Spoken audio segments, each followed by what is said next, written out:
Hello everyone, this is Neha Sharma and welcome to my YouTube channel chemistry educator. Start करते हैं हमारा आज का लेक्चर। हमने लास्ट लेक्चर में क्या पढ़ा था?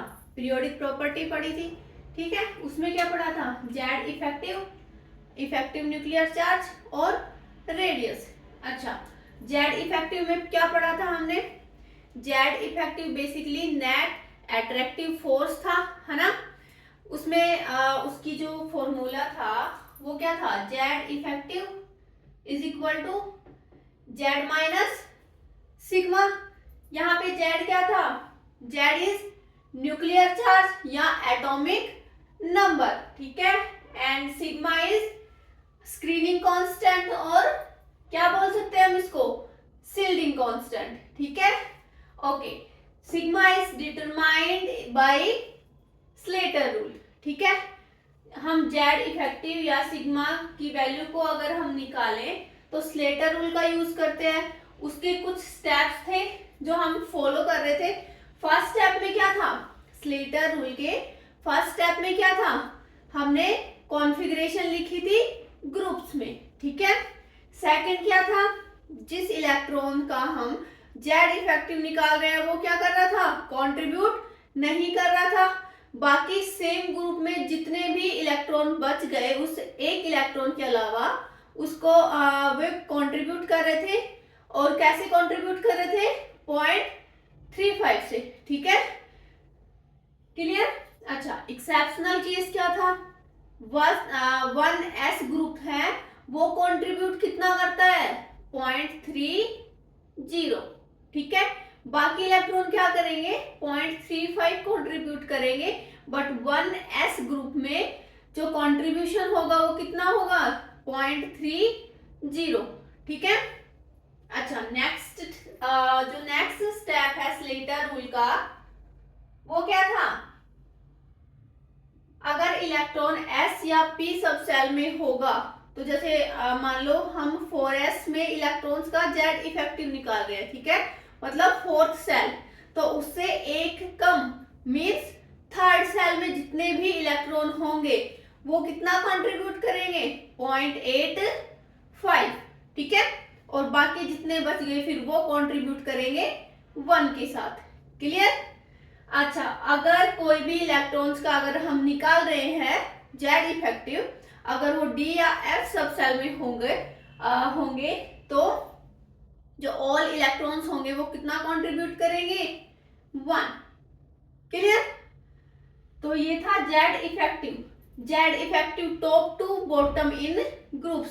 टॉप टू बॉटम अगर हम जेड देखें, जेड इफेक्टिव की वैल्यू देखें तो वो क्या होती है? इन जनरल कांस्टेंट रहती है, ठीक है। अगर लेफ्ट टू राइट जाते हैं तो जेड इफेक्टिव इंक्रीज होता है। क्लियर? सेकंड क्या था? रेडियस। सेकंड प्रॉपर्टी थी हमारी रेडियस। रेडियस क्या होती है? एटम्स और न्यूक्लियस के बीच की डिस्टेंस, ठीक है। और कौन कौन सी है ये रेडियस? कोवेलेंट रेडियस पढ़ा था हमने, मेटालिक रेडियस पढ़ा था, और क्या पढ़ा था? वॉन डेर वाल रेडियस पढ़ा था, ठीक है। मेटालिक रेडियस, कोवेलेंट रेडियस और वॉन डेर वाल रेडियस। आज हम पढ़ेंगे आयोनिक रेडियस, ठीक है। अच्छा, कोवेलेंट रेडियस क्या था? Covalent radius equal to half of distance between atoms that are bonded by covalent bond, ठीक है। कोवेलेंट बॉन्ड में एटम्स कोवेलेंट रेडियस में एटम्स कोवेलेंट बॉन्डेड होते हैं, ठीक है। क्लियर? जो बॉन्ड बनते हैं या जो एटम्स किस टाइप से बॉन्डेड रहते हैं? लाइक दिस, ठीक है। तो कोवेलेंट रेडियस में जो एटम्स है वो बॉन्डेड बाय कोवेलेंट बॉन्ड, ठीक है। Metallic radius is half of distance between atoms that are bonded by metallic bond. Clear? और वॉन डेर वाल रेडियस में कोई बॉन्ड नहीं होता है, बट वो क्लोजेस्ट अप्रोच के थ्रू बॉन्डेड रहते हैं, ठीक है। क्लियर? तो रेडियस में ऑर्डर क्या था? Covalent radius is less than metallic radius और metallic radius is less than van der Waals radius. ठीक है, ये ऑर्डर था, क्लियर। चलो तो आज हम क्या पढ़ेंगे, today we will discuss about ionic radius. ठीक है, आयोनिक रेडियस क्या होता है, आयंस के बीच में जो रेडियस होगी वो क्या होगी हमारी, आयोनिक रेडियस। ठीक है, क्या होगी, the radius of an ion, the radius of an ion.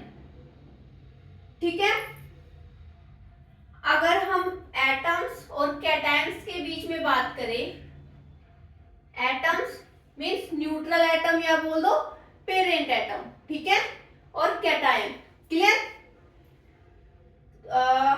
For example like sodium, और सोडियम का कैटायन Na+, ठीक है। अच्छा, हम इसकी अगर कॉन्फ़िगरेशन निकाल रहे थे तो क्या कर रहे थे, बहुत बेसिकली अगर हम कॉन्फ़िगरेशन लिखें इसकी, सेल्स में डिवाइड करें तो कैसे होगा, 2 8 1, है ना, और ये कैसे होगा 2 8, क्लियर। Na+ कैटायन मीन्स यहाँ पे एक इलेक्ट्रॉन का क्या हो गया, लॉस हो गया। ठीक है, तो अगर हम इसकी स्ट्रक्चर की बात करें तो जैसे ये nucleus, first shell, second shell, third shell. First shell में 2 इलेक्ट्रॉन, सेकंड में 8 एंड थर्ड में 1 इलेक्ट्रॉन, क्लियर।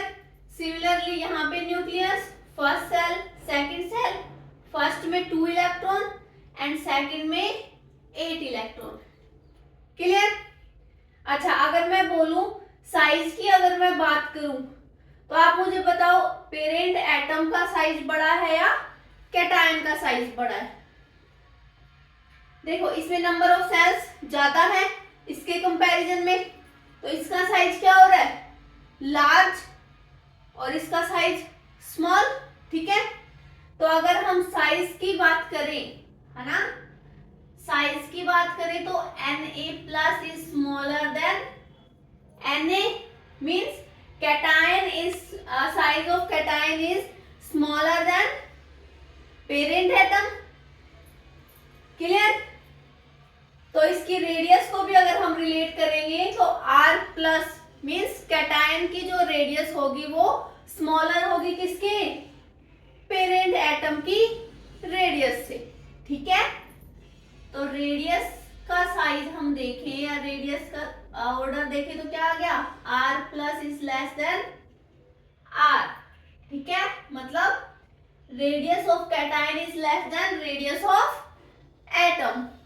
ठीक है, क्लियर। अच्छा, अगर रेडियस कम होगा, है ना, रेडियस कम होगा तो जेड इफेक्टिव क्या होता है, इंक्रीज होगा। क्या होगा, इंक्रीज होगा। तो बेसिकली रेडियस इनवर्सली प्रोपोर्शनल किसके होता है, जेड इफेक्टिव के। ठीक है, क्या होगा, देखो रेडियस, चलो यहां तक नोट डाउन करो, फिर मैं आगे करती हूँ। ठीक है,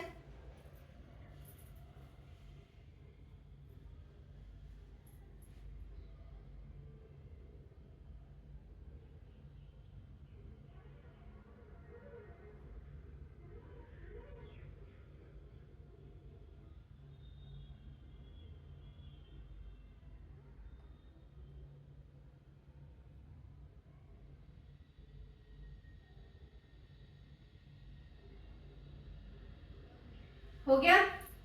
देखो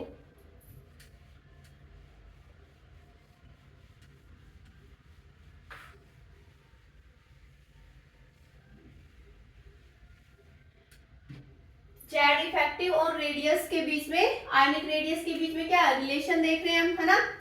तो along a period, along a period क्या होता है, along a period means left to right जा रहे हैं तो जेड इफेक्टिव क्या हो रहा है, इंक्रीज हो रहा है ना। रेडियस लेफ्ट टू राइट जाने पर डिक्रीज होती है और टॉप टू बॉटम जाने पे इंक्रीज होती है ना। तो ऐसे भी देख लो, तो पीरियड लेफ्ट टू राइट जा रहे हैं, जेड इफेक्टिव क्या हो रहा है, इंक्रीज हो रहा है, क्या हो रहा है, इंक्रीज हो रहा है, ठीक है।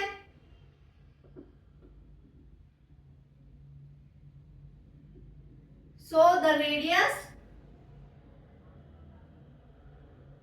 विल बी डिक्रीज, ठीक है। लेफ्ट टू राइट जाने पे या along a period Z effective increase, so radius will be decrease, ठीक है। मतलब इनका जो रिलेशन है जेड इफेक्टिव का रेडियस के साथ वो क्या है, इनवर्सली प्रोपोर्शन है, ठीक है।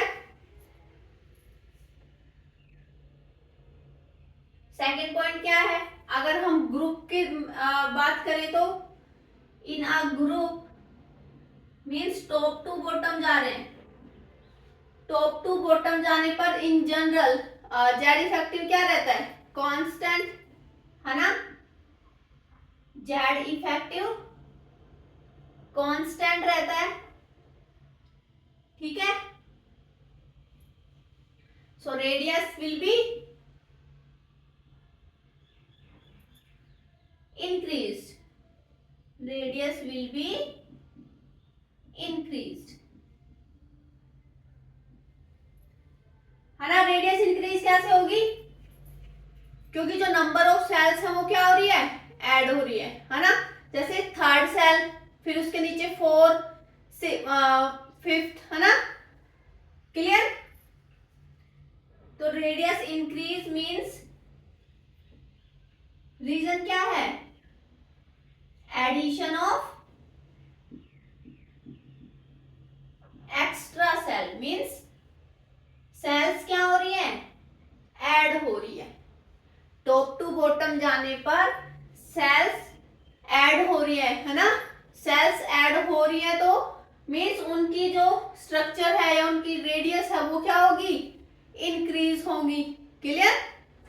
तो अगर रेडियस इंक्रीज होगी तो जेड इफेक्टिव डिक्रीज या कांस्टेंट बोल दो, ठीक है। इन जनरल जेड इफेक्टिव क्या रहता है, टॉप टू बॉटम कांस्टेंट रहता है, क्लियर। कुछ एक्सेप्शनल केस भी है, ठीक है। तो पहले इसको नोट डाउन करो, फिर एक्सेप्शनल केस देखते हैं।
हो गया,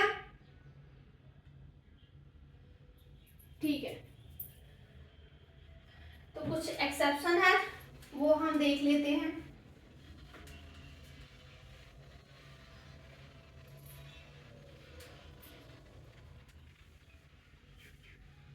देखो फर्स्ट एक्सेप्शन क्या है,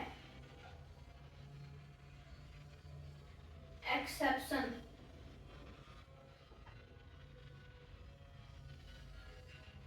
फर्स्ट एक्सेप्शन क्या है, देखो डी ब्लॉक में फोर्थ पीरियड, इन डी ब्लॉक, डी ब्लॉक में किसके बारे में बात कर रहे हैं हम, फोर्थ पीरियड, जिसको हम क्या बोलते हैं, फोर्थ पीरियड को 3D सीरीज, है ना। मतलब फोर्थ पीरियड में जो आउटर मोस्ट सेल हो गए, आउटर मोस्ट सेल, और उनमें जो इलेक्ट्रॉन्स होंगे वो कौन से सब सेल में होते हैं? डी में, 3D में, ठीक है, थर्ड सेल में होंगे, है ना। तो इसको हम और क्या बोल सकते हैं? 3D सीरीज या 3D सीरीज एलिमेंट। क्लियर, ठीक है। और 3D सीरीज कौन कौन सी है, या फोर्थ पीरियड में कौन कौन से एलिमेंट आते हैं? Scandium, titanium, vanadium, chromium, manganese, iron, cobalt, निकल, कॉपर और जिंक, ठीक है। तो इसमें क्या होता है, देखो, फर्स्टली जो रेडियस होगी वो क्या हो रही है? डिक्रीज होगी, then constant and then increase हो जाएगी, ठीक है। तो इसमें लिखो कि जो फर्स्ट 5 एलिमेंट होंगे क्या होंगे? अच्छा, इसका रीजन क्या है? फर्स्ट 5 एलिमेंट डिक्रीज होंगे, ठीक है। फिर जो ये थर्ड एलिमेंट है वो क्या हो रहे हैं?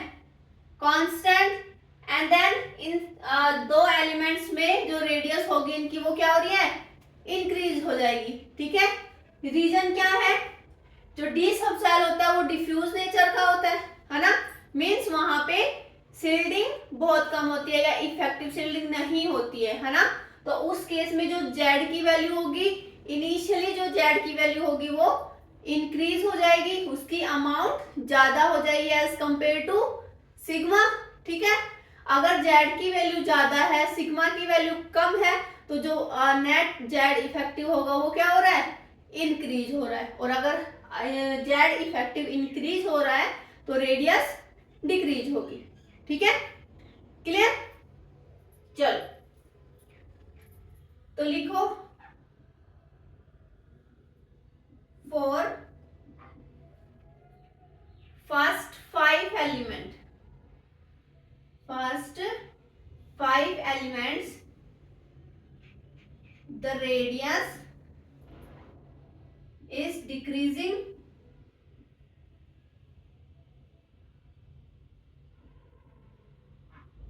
ठीक है। for the next 3 element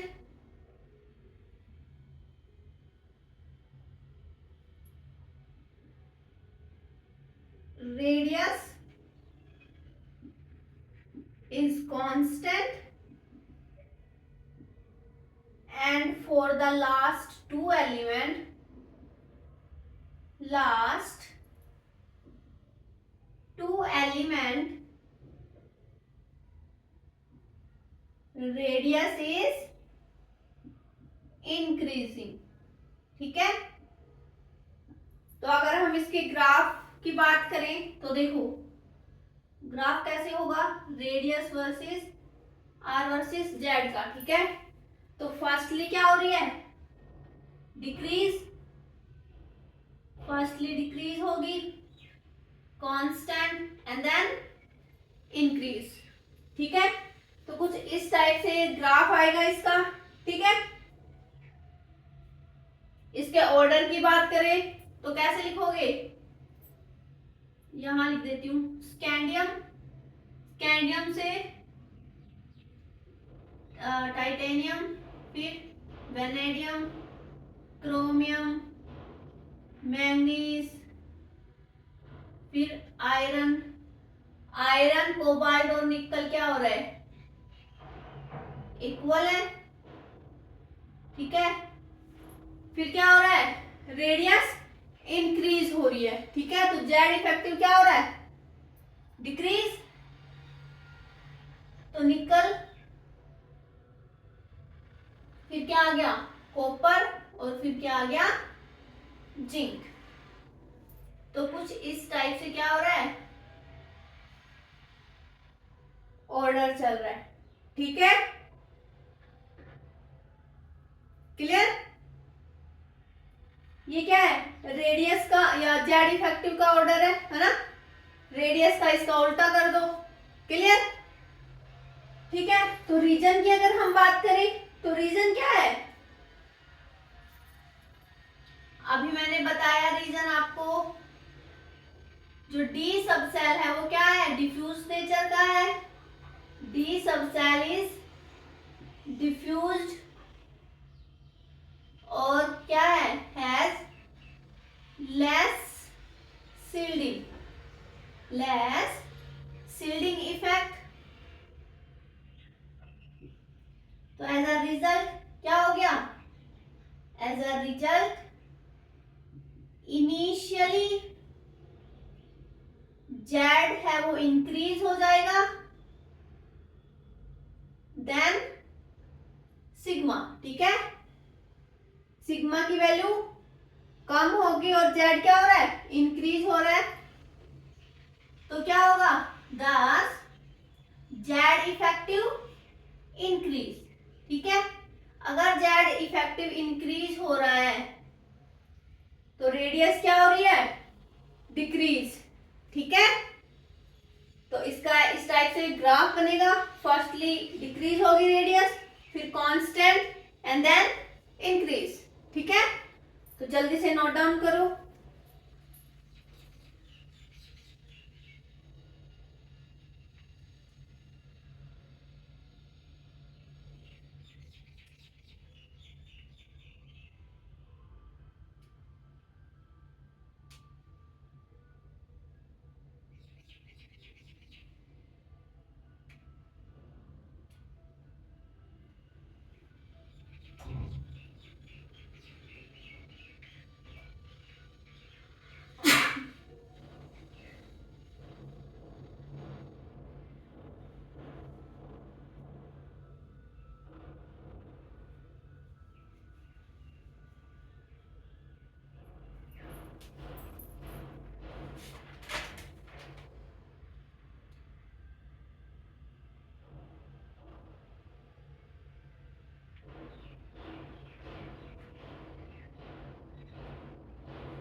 हो गया,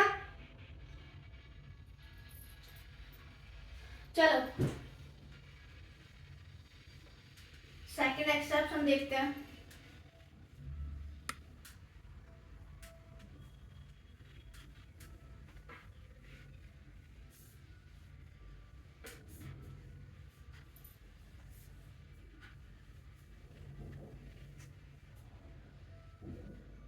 देखो हमने पढ़ा फोर्थ पीरियड का, है ना। फोर्थ पीरियड को हम क्या बोल रहे थे, 3D सीरीज। देखो फोर्थ पीरियड को 3D सीरीज बोल रहे थे, तो उसके नीचे फिफ्थ पीरियड को हम क्या बोलेंगे, फिर कौन सी सेल में जाएगा वो, फोर्थ में, है ना। तो फिफ्थ पीरियड को हम बोलेंगे 4D series and sixth period को क्या बोलेंगे, 5D सीरीज। ठीक है, तो अगर हम बोले तो उनका ऑर्डर, आइडियली जो ऑर्डर होगा, आइडियली ऑर्डर क्या होना चाहिए, 3D less than 4D series, है ना, and less than 5D series element. ठीक है, बट प्रैक्टिकली क्या आया, जो 5D है वो 4D से क्या हो रहा है, लेस, मतलब रेडियस, हम रेडियस की बात कर रहे हैं ना, ठीक है। तो जो प्रैक्टिकली जो ऑर्डर आया वो क्या आया, 3D is less then 5D is less then या इक्वल टू 4D, ठीक है। लेस देन 4D भी बोल सकते हो, 5D इक्वल टू 4D भी बोल सकते हो, है ना। तो ये ऑर्डर तो क्या हो रहा है, इनकरेक्ट, है ना, क्योंकि प्रैक्टिकली क्या शो हो रहा है हमें, जो 5D सीरीज एलिमेंट्स हैं उनकी रेडियस किससे कम है, 4D सीरीज एलिमेंट से, ठीक है। क्यों है, क्योंकि देखो ये क्या कहाँ जा रहा है, मतलब जो 6th पीरियड के एलिमेंट है वो F ब्लॉक में जा रहे हैं, है ना। F ब्लॉक जैसे D ब्लॉक था वैसे ही F ब्लॉक भी क्या होता है, डिफ्यूज नेचर का होता है। तो वहां पे जो Z इफेक्टिव हो रहा है और D के कंपैरिजन में भी क्या हो रहा है, शार्पली इंक्रीज हो रहा है ना। क्लियर। तो क्या होगा, यहाँ पे जो रेडियस होगी वो डिक्रीज हो जाएगी, ठीक है। अगर रेडियस डिक्रीज हो जाएगी तो ये क्या है, स्ट्रक्चर इनकी स्मॉल होगी। क्लियर, मतलब जेड इफेक्टिव इंक्रीज हो रहा है तो रेडियस क्या हो रही है, डिक्रीज हो रही है, शार्पली डिक्रीज हो रही है, ठीक है। आ गया रीजन समझ में, ठीक है। मीन्स अगर मैंने जो ये रीजन बताया इसको एक नाम देते हैं लेंथेनॉइड कॉन्ट्रैक्शन। क्या नाम देते हैं, लेंथेनॉइड कॉन्ट्रैक्शन, ठीक है। तो लिखो, रीजन लिखो इसका कि ये ऑर्डर कैसे आया, because lanthanoid contraction, lanthanoid contraction. और लेंथेनॉइड कॉन्ट्रैक्शन होता क्या है, देखो,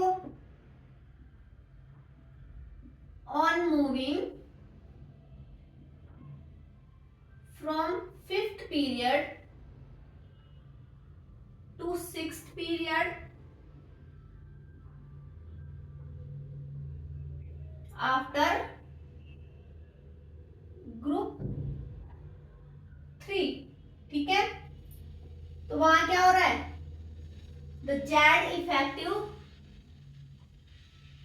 is increasing sharply, increasing sharply, ठीक है। क्यों, बिकॉज जो एफ ब्लॉक है वो क्या है, वो डजंट प्रोवाइड इफेक्टिव शील्डिंग, ठीक है। एफ ब्लॉक डिफ्यूज नेचर का है बिकॉज या एज एफ सबसेल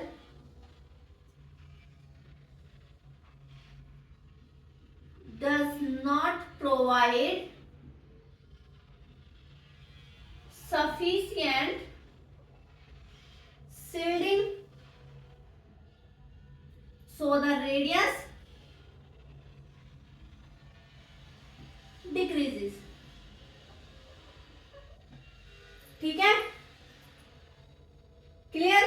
जैसे फॉर एग्जांपल मैं बात करूं स्कैंडियम, इरेडियम और क्या है, लैंथेनम, ठीक है। तो इनका ऑर्डर क्या आएगा, स्कैंडियम इज लेस देन, बताओ,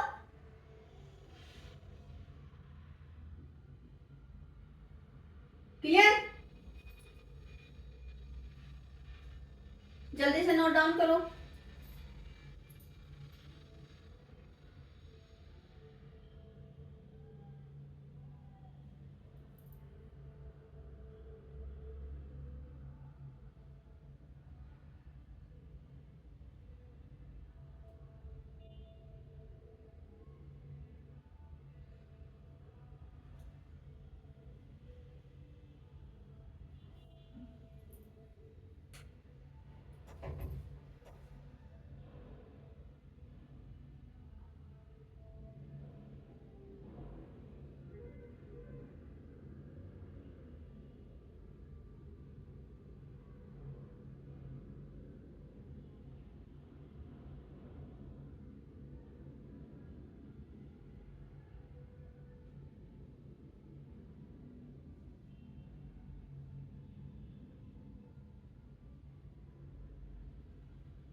हो गया,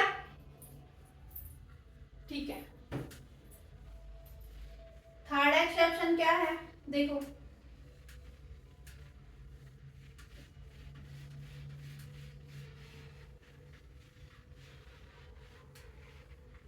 थर्ड एक्सेप्शन है 13th ग्रुप।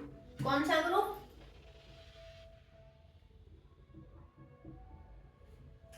एक second.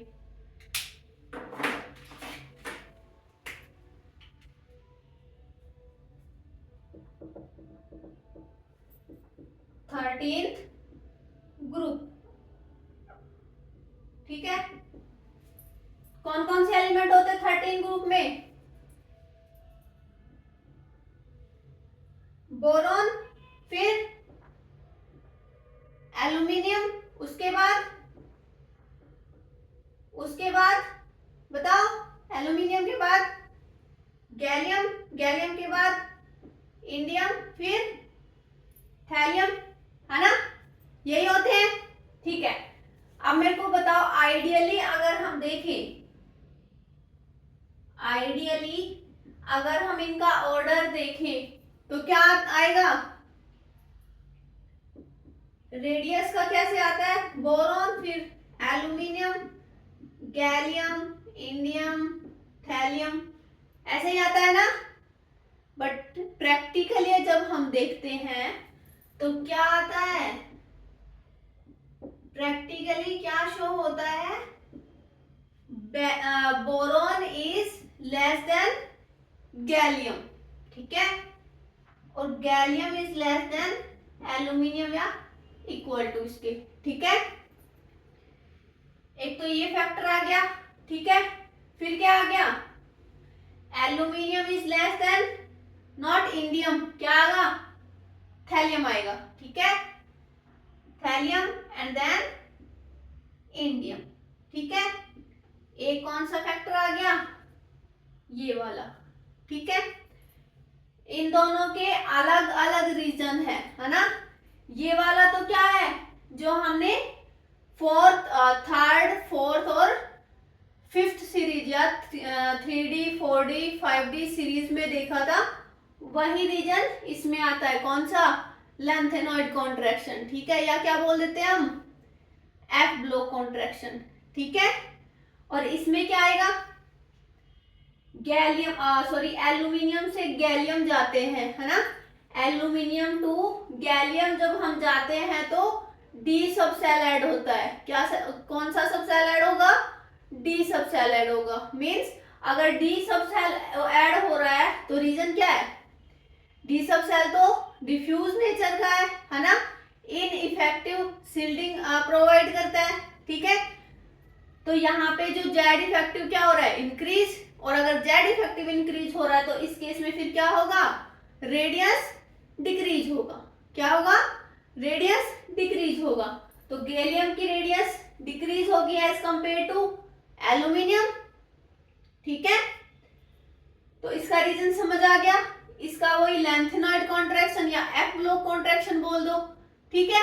Means indium to thallium जा रहे हैं हम, तो क्या हो रहा है? जैसे एक सेल तो ऐड हो रही है, बट जो जेड की वैल्यू है वो शार्पली इंक्रीज हो जाएगी, ठीक है। तो वहां पे जेड इफेक्टिव इंक्रीज होगा तो रेडियस ऑटोमेटिकली क्या हो रही है? डिक्रीज हो जाएगी, ठीक है। तो लिखो, चलो एक फैक्टर ये बोल देती हूँ, एक ये बोल देती हूँ, ठीक है। तो फर्स्ट फैक्टर, इसका रीजन लिखना है। क्या लिखोगे? Reason, reason for first factor. Aluminium to gallium जा रहे हैं, मतलब गैलियम की रेडियस कम है एज कंपेयर टू एल्यूमिनियम। क्यों है? बिकॉज डी कॉन्ट्रैक्शन, ठीक है। इसको हम क्या बोलते हैं? D contraction, d contraction.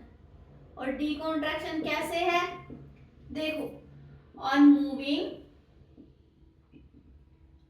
Moving from aluminium to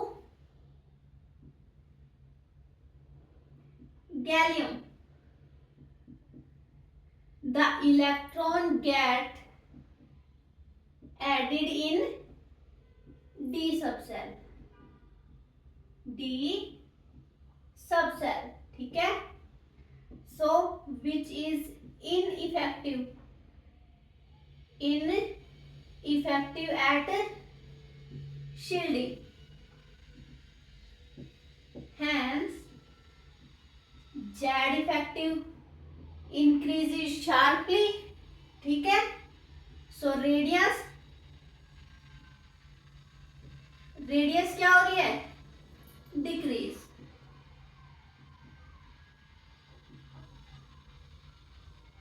ठीक है। इसका रीजन समझ आ गया।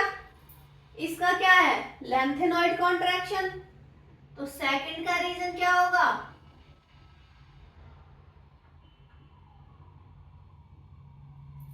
लेंथेनॉइड कॉन्ट्रैक्शन,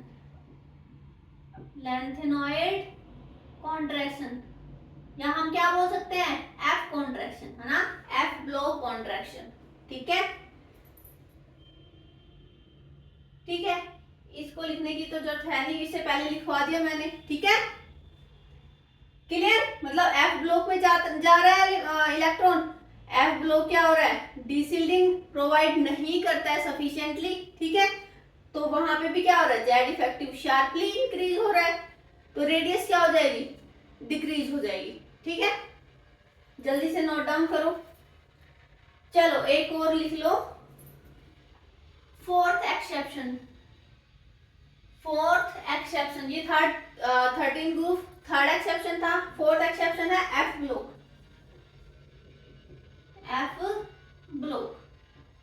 इसमें क्या रहा है, एफ ब्लॉक में जो रेडियस होती है वो प्रैक्टिकली क्या हो रही है, कांस्टेंट रहती है, ठीक है। क्या रहती है, कांस्टेंट रहती है। इन जनरल हमने क्या देखा है, एफ ब्लॉक में जेड इफेक्टिव इंक्रीज हो रहा है, रेडियस क्या हो रही है, डिक्रीज, या फिर क्या होता है, कांस्टेंट रहती है, ठीक है। तो लिख लो इसमें भी थोड़ा सा, in case of F block element radius is practically constant,